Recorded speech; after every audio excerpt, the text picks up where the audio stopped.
नमस्कार सर्वांना. कसे आहात सगळे? मस्त आहात ना? आशा करते तुम्ही सगळे आनंदात असाल.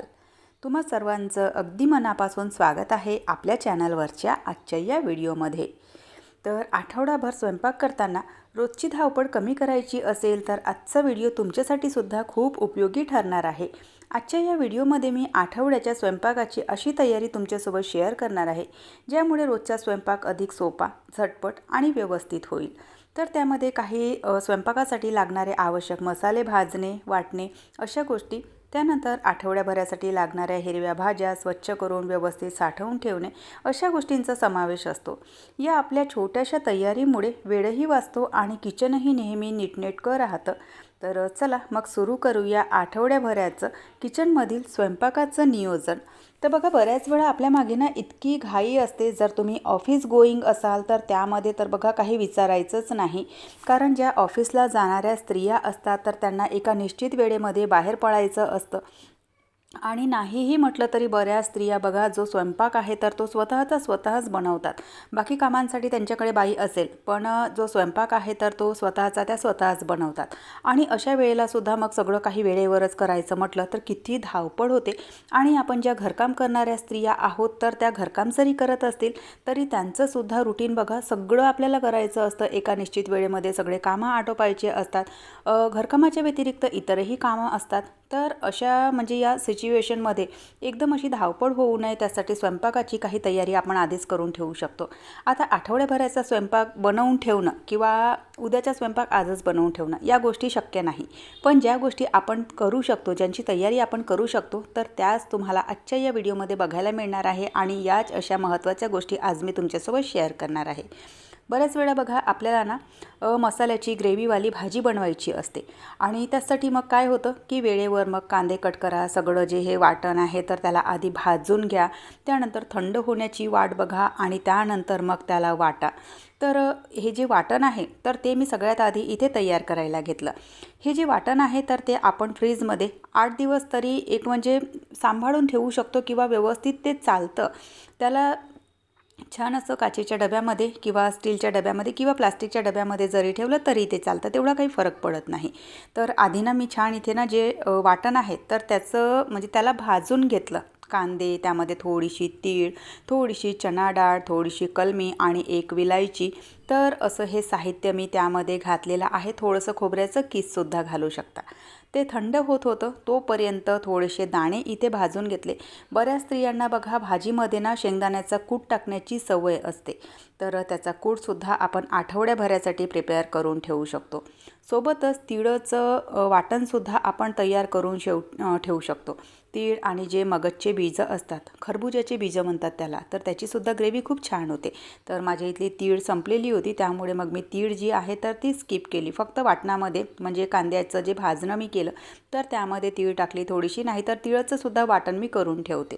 तर शेंगदाणेसुद्धा भाजून घेतले आणि ते सुद्धा थंड होत आहेत तोपर्यंत आलं लसणाची पेस्ट मी इथे बनवायला घेतली. आता बघा, प्रत्येकच भाजीमध्ये आपण ना म्हणजे ग्रेव्हीवाली भाजी बनवत नाही किंवा प्रत्येकच भाजीमध्ये कांद्याचं वाटण टाकत नाही. पण रोजच्या सकाळ संध्याकाळच्या स्वयंपाकामध्ये आपल्याला आलं लसण ही लागतेच आणि आलं लसणाची पेस्ट ही बनवावीच लागते. तर म्हणजे एक गोष्ट ना ही नेहमी एक सवय स्वतःला लावून घ्यायची की काही नाही तरी आलं लसणाची जी पेस्ट आहे तर ती नेहमी आपल्या फ्रीजमध्ये असायला हवी. म्हणजे ऐन वेळेवर लसण सोलण्याचं किंवा त्याला मग खलबत्त्यामध्ये कुटण्याचं किंवा मिक्सर लावण्याचं ही जी भानगड आहे तर ती आपल्या मागे राहत नाही. आणि नुसतं आलं लसण जरी घातलं तरीसुद्धा बघा भाजीची जी चव आहे ना तर ती इतकी छान लागते आणि भाजी इतकी चविष्ट लागते.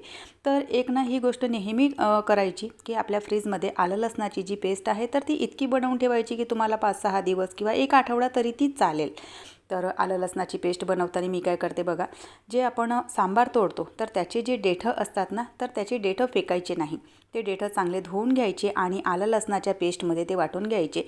त्याच्यानं बघा आला लसणाचा जो पेस्ट आहे ना त्याचा इतका छान असा सांबारीसारखा खमंग सुगंध येतो त्याचा आणि रंगसुद्धा खूप सुंदर येते आणि प्लस भाजीलासुद्धा छान चव येते. तर आलं लसणाची पेस्ट बनवून घेतली. कांद्याचं जे वाटणसाठी मी जे भाजणी तयार केलेली होती तर तीसुद्धा थंड झालेली होती. तर तिलासुद्धा वाटून घेतलं खूप असं पाणी टाकायचं नाही. आलं लसणाची सुद्धा पेस्ट बनवतो ना, तर खूप असं पाणी टाकायचं नाही. जितकं लागतं तितकंच पाणी टाकायचं आणि त्याच हिशोबाने ते सगळं वाटून घ्यायचं. कांद्याची पेस्ट बनवताना सुद्धा खूप पाणी टाकायचं नाही. तर दोन्हीही पेस्ट मी वाटून घेतल्या आणि त्यानंतर जे शेंगदाणे असतात तर त्यांचासुद्धा इथे पावडर, बारीक चुरा म्हणा, तर तो मी बनवून ठेवला. बऱ्याच भाज्यांमध्ये शेंगदाण्याचा कूटसुद्धा आपण टाकतो. सोबतच एक महत्त्वाची गोष्ट ती म्हणजे खोबऱ्याचं कीस. आता आपल्या इथे खोबरे असेल म्हणजे नारळ असेल तर त्याचा कीस बनवून आपण ठेवू शकतो किंवा दुकानातून सुद्धा आपण हा जो कीस आहे तर तो आणून डब्यामध्ये भरून ठेवू शकतो. कुठल्याही भाजीमध्ये आपल्याला टाकायला किंवा नारळाची चटणी बनवायची असेल तर त्यावेळेला या गोष्टी कामी पडतात. आणि बघा, ह्या ज्या सगळ्या तयाऱ्या आपण करून ठेवतो तर त्या आपल्या तयाऱ्या कधीच वाया जात नाही. ऐन वेळेवर कधी कोणी पाहुणे आले, आपल्याला बाहेर जायचं आहे, कामांची घाई असेल, पटापट स्वयंपाक बनवायचा आहे, टिफिन आहेत, आपल्याला ऑफिसला जायचं आहे, या सगळ्या गोष्टींमध्ये या ज्या तयाऱ्या आहेत तर त्या आपल्याला कामी पडतात. सगळे जे मसाले होते तर ते मी फ्रीजला ठेवले. व्यवस्थित 8 दिवस ते राहतात.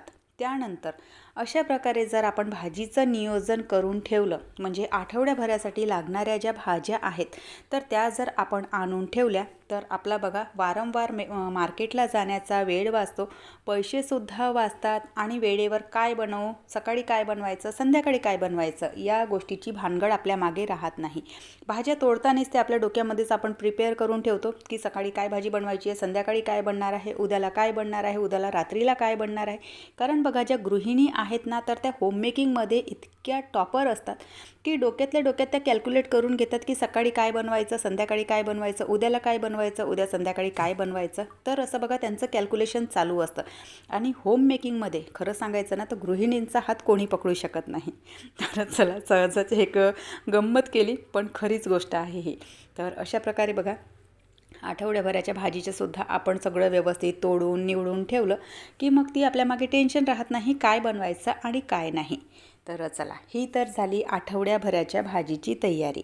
आता मला एक ग्रेव्हीवाली भाजी बनवायची आहे आणि त्यासाठी बघा, सगळ्या गोष्टी जर वेळेवर आयत्या असतील तर आपल्या मागे कुठेही धावपळ होत नाही. काही सणवार असतील किंवा अचानक कोणी पाहुणे आले, आता बरीचशी व्हेरायटी आपल्या इथे स्वयंपाकघरामध्ये बनते, तर त्यासाठी मग आपल्या मागे अजिबात धावपळ होत नाही आणि अगदी चुटकी सरशी आपण कुठल्याही भाजीची जी तयारी आहे तर ती करू शकतो. म्हणजे त्यासाठी पुन्हा आणखी वाटण प्रिपेअर करण्याची गरज नाही, लसण सोलण्याची गरज नाही, लसणची पेस्ट बनवण्याची गरज नाही. तर अशा बऱ्याचशा गोष्टी आता तुम्हीसुद्धा सकाळ संध्याकाळ स्वयंपाकघरामध्ये स्वयंपाक बनवता, तुम्हालासुद्धा माहिती आहे की स्वयंपाकासाठीची जी तयारी आहे म्हणजे स्वयंपाक तर लवकर बनतो पण स्वयंपाकासाठीची लागणारी जी तयारी आहे तर तीच करण्यामागे आपला किती न किती वेळ जातो आणि एकंदरीत या सगळ्या तयारीमध्ये मग स्वयंपाक बनवायलासुद्धा खूप उशीर होतो. म्हणून मग अशा पद्धतीची जी तयारी आपण करून ठेवली तर आपलं जे काम आहे, स्वयंपाकघरातलं जे काम आहे तर ते सोपी होतं. आणि सोबतच बाहेर जायचं असेल तुम्हाला, तुम्ही ऑफिस गोईंग असाल तर तुमच्यासाठी सुद्धा खूप उपयोगी हा व्हिडिओ जो आहे तर तो ठरणार आहे. तर आज बघा, गुरुपौर्णिमा होती, तर गुरुपौर्णिमेच्या दिवशी म्हणजे थोडंसं भजे, पुऱ्या असं काहीतरी बनतं. तर जेव्हा कधी पुऱ्या वगैरे बनतात तर त्यावेळेला म्हणजे मला तरी असं वाटतं आणि घरच्यांनासुद्धा आवडतं की काहीतरी एक ना मसालेवाली भाजी असावी. आता मसालेवाली भाज्यांमध्ये बरेचसे ऑप्शन असतात आपल्याकडे, पण मला ना स्पेशली जे मसाल्याची वांगे आहेत तर ते खूप आवडतात.